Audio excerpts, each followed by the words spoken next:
This week on Irish Bandit Revolution, Mighty Marvel Month rolls on as we look back at all the X-Men movies in the X-Men franchise. This week, we're starting off with the original three movies, X-Men, X2, and X-Men The Last Stand. Irish Bandit Revolution begins now.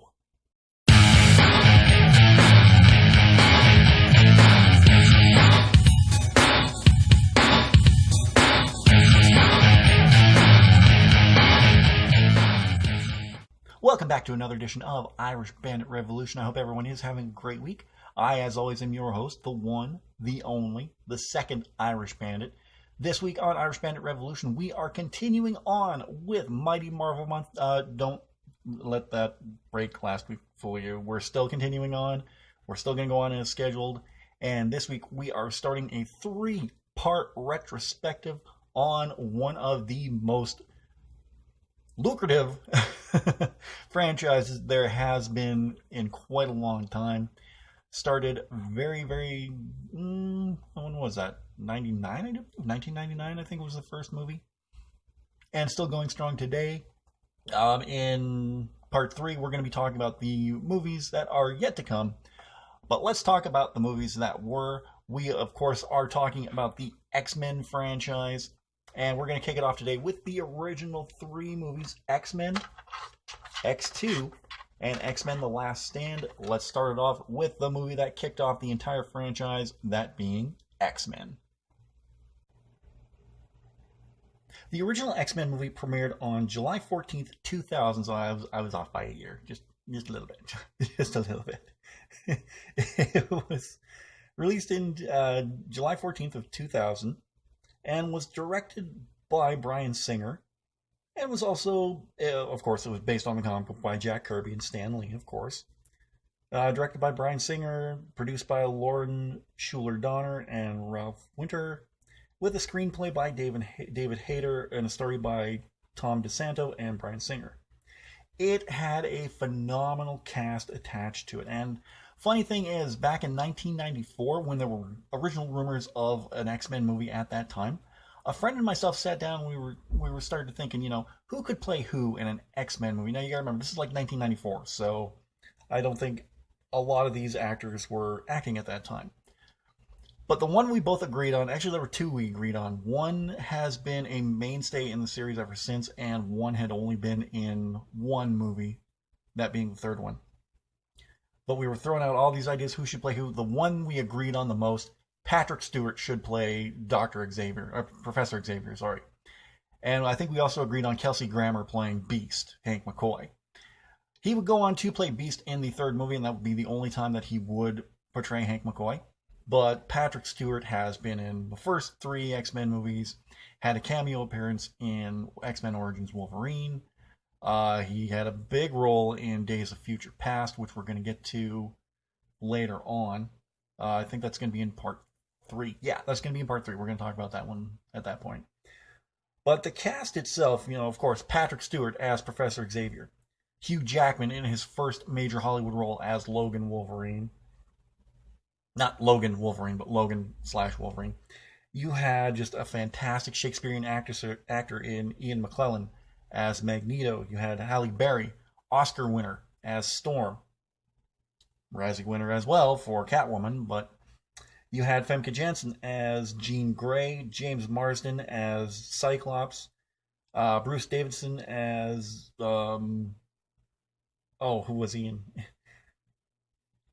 He was a Senator Kelly. That's it, Senator Kelly. Rebecca Romaine as Mystique, Anna Paquin as Rogue. So a very, very good cast. The original budget for the X-Men movie was $75 million, and it surpassed that at the box office, raking in over $200 million at the box office. The general plot of the movie, in the beginning, in Nazi-occupied Poland, Eric Lencher, who would go on to be Magneto, was separated from his parents upon entering the Auschwitz concentration camp, and while trying to reach them, he causes a set of metal gates to bend forward towards him as a result of his mutant ability to create magnetic fields and control metal manifesting. Okay. Only to be knocked out by one of the guards. Then in the future, U.S. Senator Robert Kelly, see, I knew it was Senator Kelly, attempts to pass a mutant registration act in Congress, which would force mutants to publicly reveal their identities and abilities. President R. Lencher, now going by Magneto, and he's much older, and his telepathic colleague, Dr. Charles Xavier, played by Patrick Stewart. Seeing Lencher in attendance, Xavier becomes concerned with how will he respond to the Registration Act. He doesn't take too kindly to it. In Meridian, Mississippi, a 17-year-old by the name of Marie, by the name of Marie, I can't pronounce that last name, sorry, accidentally puts her boyfriend in a coma upon kissing him as the result of her mutant ability to absorb the powers and life force of others manifesting. There's that word again. She runs away from home and adopts the name Rogue.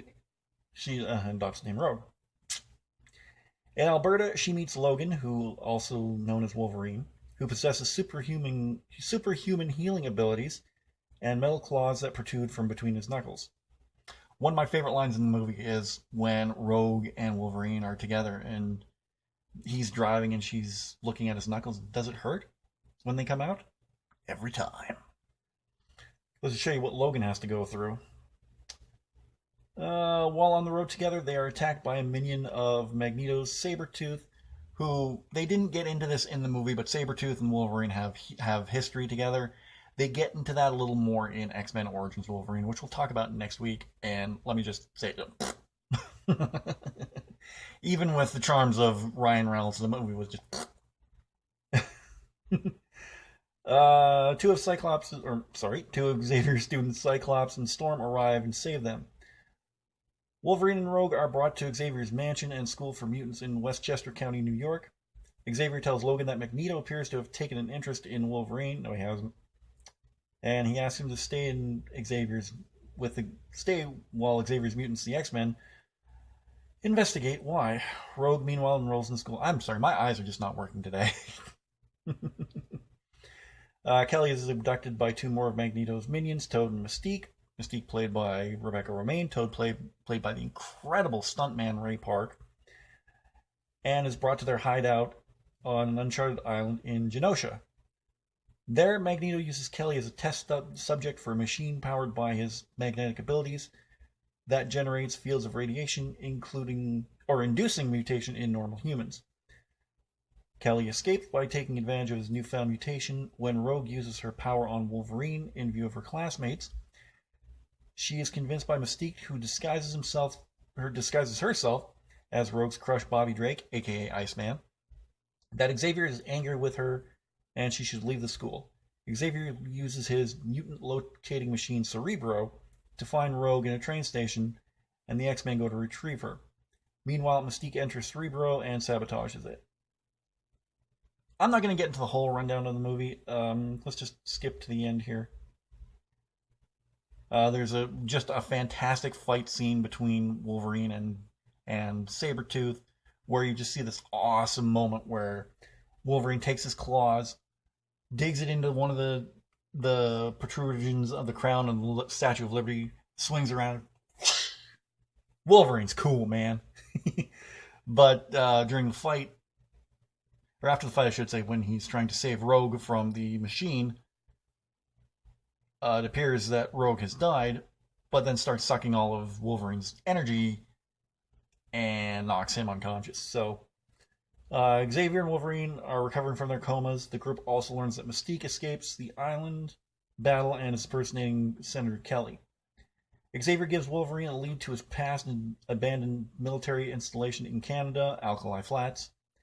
Magneto is imprisoned in a complex constructed of plastic and is visited by Xavier, and Magneto warns him his intention is to escape one day and continue the fight.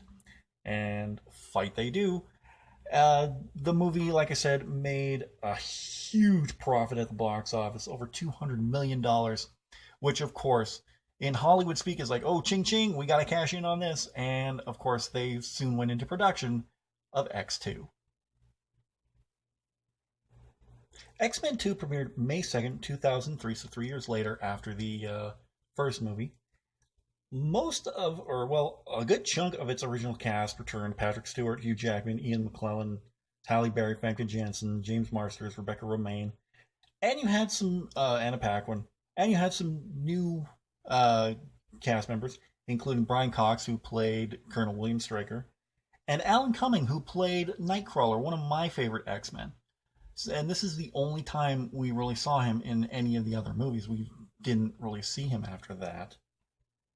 Again, this movie was directed by Bryan Singer, produced by Lauren Schuler Donner and Ralph Winters again. This time, screenplay by Michael Daugherty, Dan Harris, and David Hayter, with story by David Hayter, Bryan Singer, and Zach Penn. Again, based on X-Men created by Jack Kirby and Stan Lee. Another difference about this movie was that in the first one, the music was composed by the legendary composer, late Michael Kamen. This time, music was by John Ottman. I think Kamen did the better score personally myself, but he also performed with Metallica, so he has that going for him. The budget for the movie cost anywhere between $110 million and $125 million, and it made more at the box office than the first movie did, pulling in over $400 million at the worldwide box office. So it was a phenomenon. Just a quick going over the plot of the movie. At the White House, brainwashed teleporting mutant Nightcrawler attempts to assassinate the President of the United States, but fails and escapes. Meanwhile, Wolverine explores an abandoned military installation at Alkali Lake in Alberta for clues to his past, but finds nothing. He returns to Professor Xavier's School for Mutants, and Xavier tracks Nightcrawler using Cerebro. Xavier and Cyclops go to question the imprisoned Magneto about the attack, while X-Men Storm and Jean Grey retrieve Nightcrawler. Meanwhile, military scientist Colonel William Stryker, played by Brian Cox, and he has a sidekick, Lady Deathstrike, played by Kelly Hu. Oh, she's gorgeous. William Stryker approaches the president and receives approval for investigating Xavier's mansion for their ties to mutants. Stryker's forces invade the school and abduct some of the students. Colossus leads the remaining students to safety, while Wolverine, Rogue, Iceman, and Pyro escape. This is when Rogue, Iceman, and Pyro really step up to the forefront. Of course, you see Pyro. He switches sides from the X-Men to the Brotherhood of Mutants, led by Magneto in the third movie. But you really see them step up in this movie, and of course you get the debut of another one of my favorites, Colossus. Stryker's assistant, Yuriko, captures Cyclops and Xavier. During the attack, Wolverine confronts Stryker, who knows him by names. He knows him by Logan because they have a history. The shape-shifting Mystique gains information about Magneto's prison and helps him escape, while also discovering schematics for a second Cerebro. Wolverine, Rogue, Iceman, and Pyro visit Iceman's parents in Boston and meet up with Storm, Jean, and Nightcrawler. This is always something that bugged me because I grew up watching the original X-Men cartoon on Fox Kids. They always called their jet the Blackbird. In this, it's called the X-Jet. Kind of generic if you ask me, but whatever.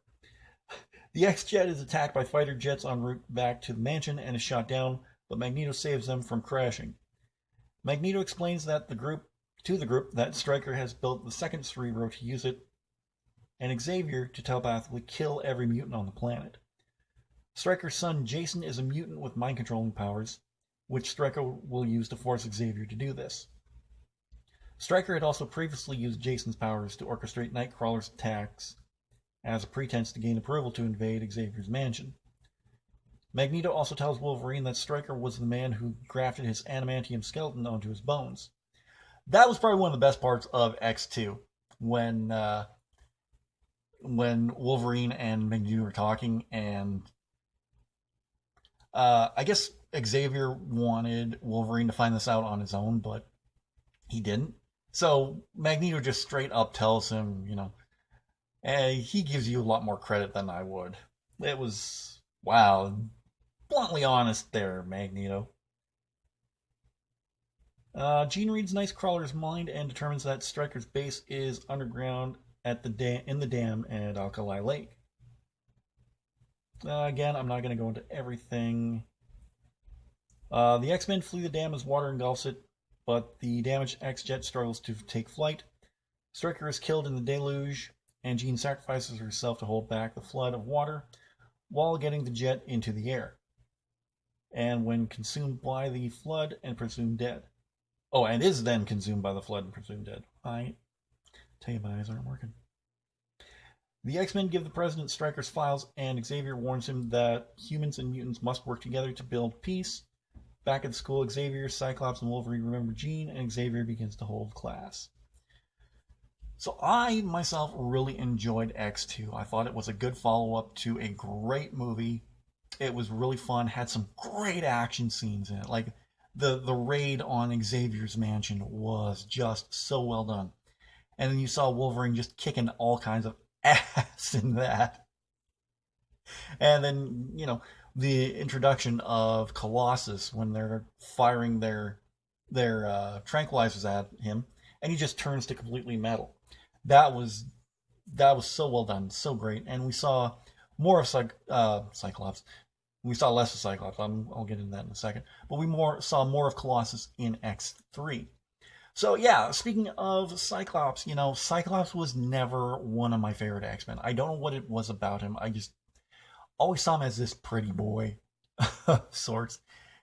And, it's nothing, not James, what's his name again?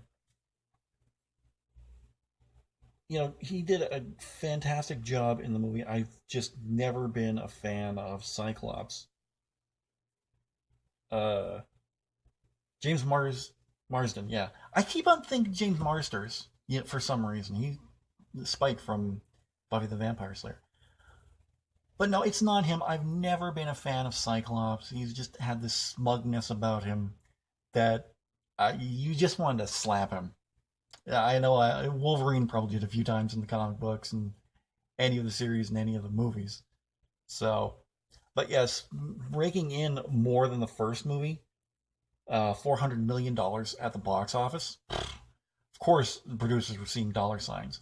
So, of course, they went to work on a third movie. But the difference with this one is that Bryan Singer didn't return to the directing chair for this one. This one was directed by Brett Ratner, and you could really tell. It was supposed to be the last movie, but we had more since then. But let's talk about what I think was the weakest of the three original movies, X-Men: The Last Stand. X-Men: The Last Stand was released on May 26th of 2006, and like I said earlier, was directed by Brett Ratner, and you can really tell with two different directing styles from Bryan Singer's from the previous movie to Brett Ratner. Bryan Singer didn't return to this because he was working on Superman Returns, and I kind of wish he would have passed on that to make X-Men 3, because Superman Returns was kind of it was alright, but he probably would have done better with X-Men 3. Again, produced by Lauren Schuler Donner, Ralph Winter, and Avi Arad. This time written by Simon Kinberg and Zach Penn. Hugh Jackman, Halle Berry, Ian McClellan, Famke Janssen, Anna Paquin all returned. James Marsden returned as well, even though he was only in half the movie. James Marsden did good in the movie. I don't have anything against James Marsden. I'm just really glad that Cyclops was only in half the movie. Bummed that Professor Xavier was in a little more than half the movie, but because Patrick Stewart was still one of my favorites. Rebecca Romijn returned. Shawn Ashmore returned as Iceman. Ellen Page made her first time in the X-Men movie as Kitty Pryde. And Vinnie Jones as Juggernaut. This is the only movie that I've liked Vinnie Jones in, because I'm not a huge fan of his at all. I think he's a tacky actor, all in all. And sure, he's good in action movies, but overall, if I see a movie with Vinnie Jones in it, I'm like, okay. And then you had some of the best casting ever, as Kelsey Grammer took on the role as Hank McCoy, aka Beast. The movie cost was the most expensive of the X-Men movies at this time at $210 million, but it made a whopping $459 million at the box office, so it easily made back the money. The plot of the movie is 20 years in the past, Professor Xavier and Eric Lencher meet a young Jean Grey at her parents' house to invite her to join their school, the X Mansion. Why everything has to have an X in front of it, I don't know. 10 years later, the industrialist father of Warren Worthington III discovers his son is a mutant as Warren tries to cut off his wings. The older Warren Worthington would actually be played by Ben Foster, who would be in movies like The Punisher, 3:10 to Yuma, and The Machinist with Jason Statham. And the President Worthington Labs announces it has developed a cure to suppress the X gene. I don't know what that word is. Inoculation. There we go. Inoculation to suppress the X gene that gives mutants their abilities. And offer the cure to any mutant who wants it. The cure is created from the genome of a young mutant named Jimmy, who lives in the Worthington facility on Alcatraz Island. While some mutants are interested in the cure, including the X-Men's Rogue, many others are horrified by the announcement. Lencher reestablishes his Brotherhood of Mutants with those who oppose the cure, warning his followers that the cure will be forcefully used to exterminate the mutant race. He's kind of right on that point later on in the movie, but with help from Pyro, Lencher recruits Callisto and several other mutants. They attack the mobile prison holding Mystique to free her, also freeing Juggernaut and Multiple Man. Mystique saves Lencher by taking a shot of the mutant cure aimed at him, rendering Raven Darkholme human. Hateful of humans, Lencher abandons Darkholme, much to her shock and disappointment. Meanwhile, Scott Summers, still distraught over the loss of his fiancée, Jean Grey. No, not fiancée, they were married. Drives to her resting location at Alkali Lake. Jean appears to Summers, but as the two kiss, Jean kills him. Sensing trouble, Xavier sends Logan and Storm to investigate. When they arrive, they find only telekinetically floating rocks, Summers' glasses, and an unconscious Jean. When they return to the X-Mansion, Xavier explains to Logan that when Jean sacrificed herself, she also freed the Phoenix, a dark and powerful alternate personality which Xavier had telepathically repressed, fearing the Phoenix's destructive potential. Logan is disgusted to learn of the psychic tampering with Jean's mind, but once she awakens, he discovered that she killed Summers and is not the Jean Grey he once knew. The Phoenix emerges, knocks out Logan, and escapes to her childhood home. They kind of have like one of the most clunkiest and not so great makeout scenes, I guess you could call it. She telekinetically whips off his belt, and like, Femke Jansson's a good-looking woman, don't get me wrong, but that one was just, I wouldn't say it was like Neo and Trinity levels of awkward, but almost there. Magneto learns of Jean Grey's resurrection through Callisto, and the X-Men arrive at the Grey home at the same time as the Brotherhood. Lencher and Xavier go in alone, and both vie for Jean's loyalty until Phoenix resurfaces. She destroys the house and disintegrates Xavier before leaving with Lencher, which is probably one of the most heartbreaking moments of the movie. Like, you can say that her killing Scott was heartbreaking, and if you feel that way, hey, more power to you. You know, but I think that one myself was more heartbreaking because Xavier was her mentor. He helped her cultivate her abilities. The Brotherhood decide to strike Worthington Labs, and the government sends multiple teams to attack the Brotherhood's base in the forest, with information gained from Darkholme. Furious over Lencher's betrayal. Let me try that again. And the government sends multiple teams to attack the Brotherhood's base in the forest, with information gained by Darkholme, furious over Lencher's betrayal. That's better. However, the life forms in the camp are all copies of Multiple Man, and Lencher uses his power to move to the Golden Gate Bridge, so he and his army can get to Alcatraz and infiltrate the attack on Worthington Labs.